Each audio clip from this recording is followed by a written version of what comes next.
What is up, everyone? I'm coming on here for a couple of plays for today.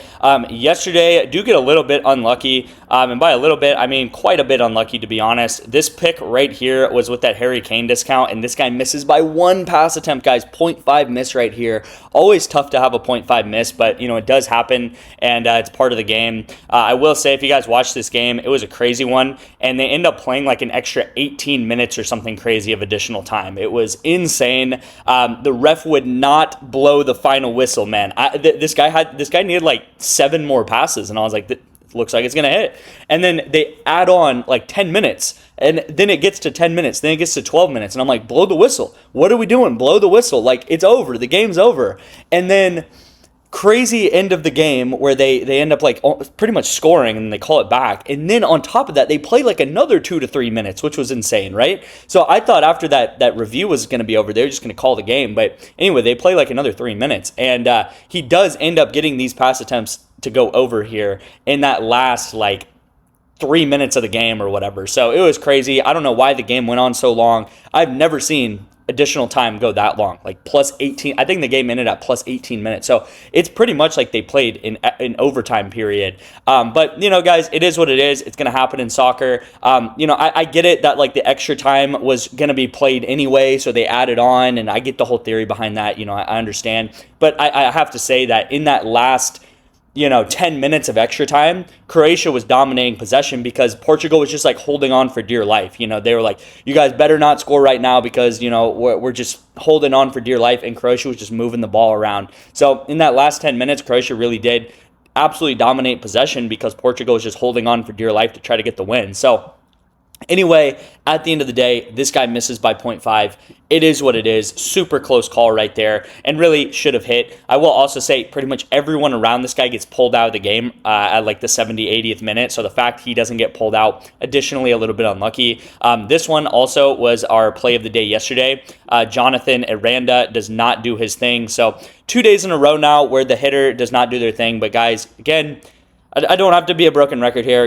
It was a great play. If you looked back to yesterday's entry in yesterday's video, the reason why we took this entry is because we are getting pretty much a green goblin line at non-green goblin prices. So we are getting a full payout for this, and the green goblin was the same hit rate, right? So again, the green goblin didn't hit. We got pretty much a green goblin line for this, and it is what it is because at the end of the day, it was a super, super good play, super good call. We pretty much got a green goblin. The green goblin doesn't hit. It is what it is, right? We missed this play. So that's going to happen a lot of times in sports betting, right? Where you have a really good call, and just because it misses does not mean that it's a bad play. Another example of this tonight is going to be Leo Messi, right? We took him under a couple days ago at 58.5, and I told you guys repeatedly, way too high, way too high, way too high. I don't care if he's the GOAT, whatever. I agree he's the GOAT. I think he's the best player ever. But 58.5, extremely, extremely high. It was my play of the tournament. I said this. I posted on Instagram. I made an Instagram reel about it. I posted on YouTube Shorts. I posted on my story.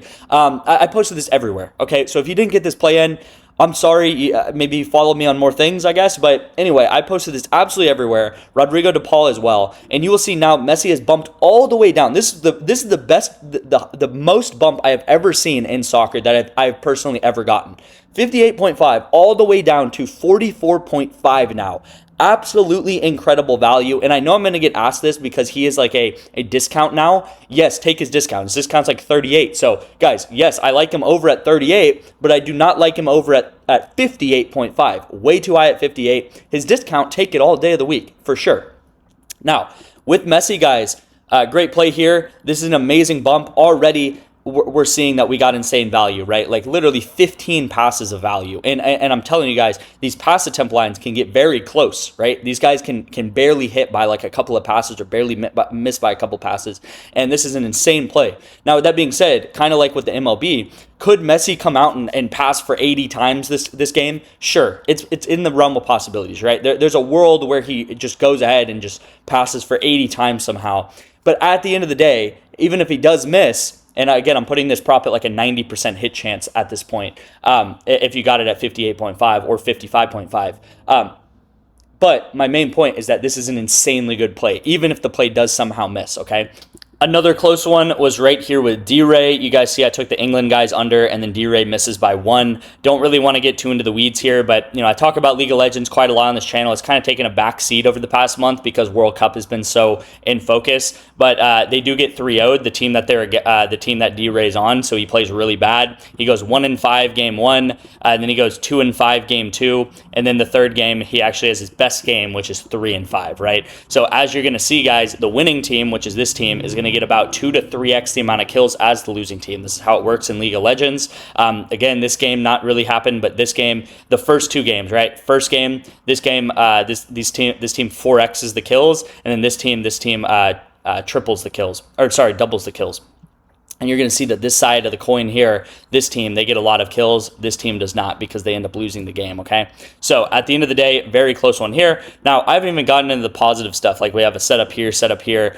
We also cashed on BETR, which was a play of the day that I sent out right here on this channel a couple of days ago. And then we also have this, which did go ahead and cash with this Christian Pulisic discount. And there's like a 2.2x, so nothing really to write home about, but it is what it is, right? So hopefully you guys are seeing the ups and downs day to day. And the main goal is to win long term, right? Yesterday, I went over all the plays yesterday, and I told you guys we went up about 4 to 5 units. Perfect, great day, very happy with it. And then today, got a little bit unlucky, went down a little bit. I don't even know how many units we went down, but we went down a little bit. Everything is tracked, guys. I track this on a third-party verified app called Picket. So pretty much when I place an entry, it instantly tracks it on Picket. So I don't even have to do anything. Yeah, anyway, everything is tracked here. You guys can pause the video and see that there. I normally update these graphs about every 2 to 3 days. And then over the past 2.5 years, we are up 1,000 units. And yeah, I have 1,000 videos on this channel explaining everything, going over my day-to-day, going over my sports bets and my, if I profited, if I lost. But again, the main goal of this channel is to win long-term.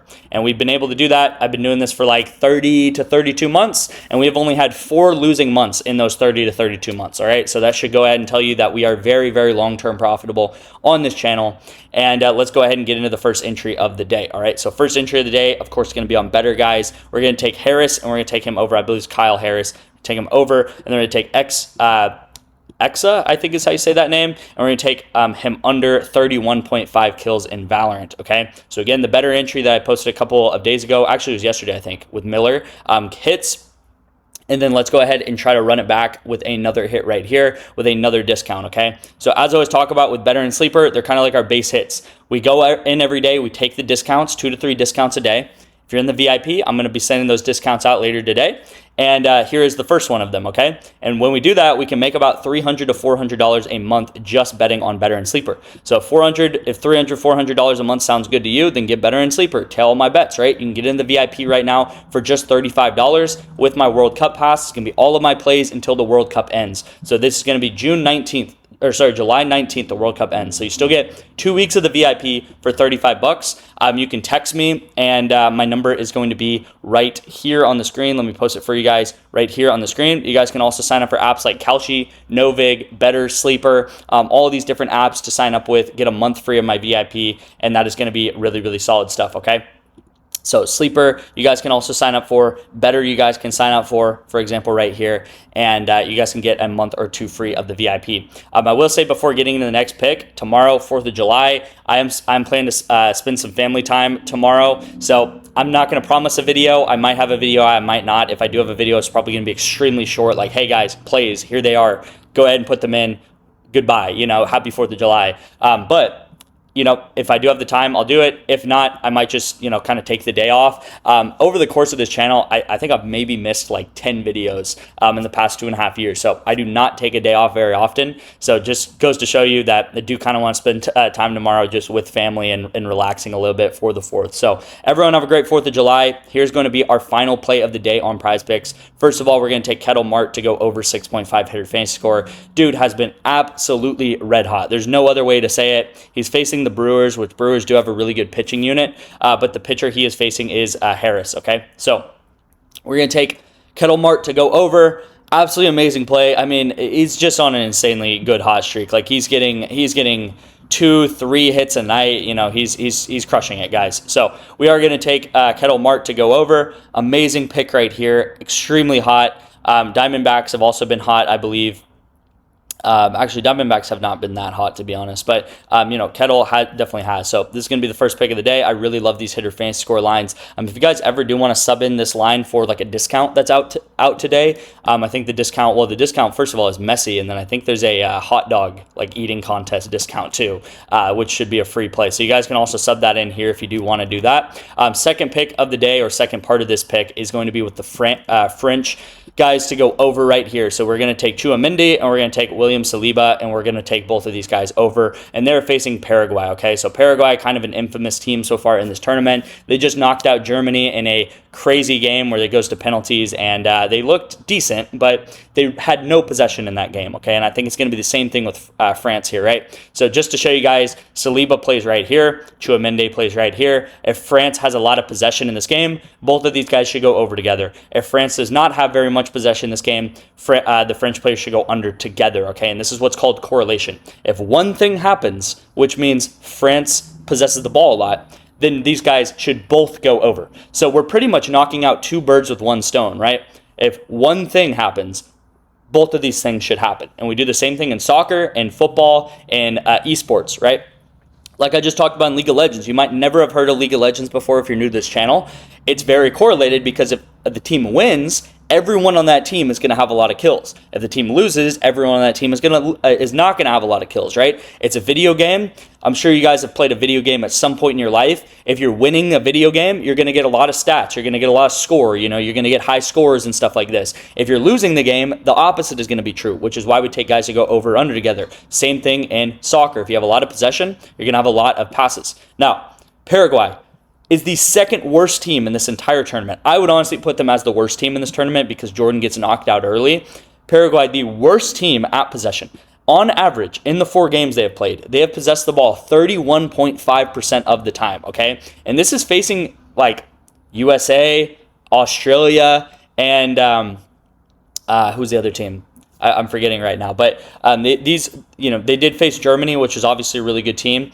But at the end of the day, guys, Paraguay is really, really bad at possession. Now, that being said, France has not really, they haven't really impressed me with possession so far. They've impressed me with their attacking, but they have not impressed me with their possession so far, really. They're kind of middle of the pack here with some of these good teams. Like, they're right here in line with, like, USA and Switzerland and stuff and Canada. But at the end of the day, guys, I just think that their talent's going to shine. I think they're going to end up taking this game extremely seriously because Paraguay did kind of just go to penalties with Germany. That was their entire goal, was to go to penalties. And then after they went to penalties, then it's kind of a 50-50 match because anyone can win in penalties, and Paraguay ends up winning that game. So I think Paraguay, it's going to be the same sort of thing. They're just going to absolutely try to play defense on France. I don't think it's going to work. I think France probably wins this game pretty easily here. But at the end of the day, really solid pick. Here's my play of the day on PrizePicks, on BETR. Thank you guys so much for watching. I appreciate you guys. If I don't have a video out tomorrow, I will be posting this on my free winnable,